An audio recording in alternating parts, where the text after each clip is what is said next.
what does effective immersion education look like? Well, where immersion education is most effective, the practitioners create a learning environment where children feel safe and increasingly confident to have a go. They envelop the learners in the Welsh language, speaking the language consistently and introducing new vocabulary and syntactical patterns systematically.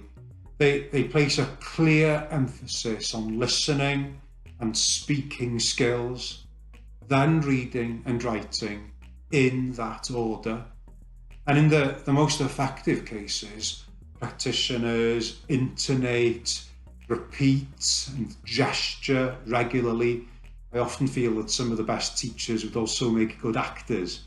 They make good use of visual cues and deliver activities in a fun manner with a lively pace, singing, playing games, taking part in role play.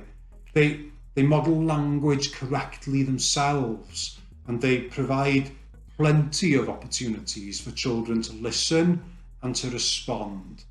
There's an old term for that, drilling, and that invokes quite a traditional image of a teacher saying something and the whole class responding. And actually there's still a place for that, but the most creative teachers find fun ways of doing it.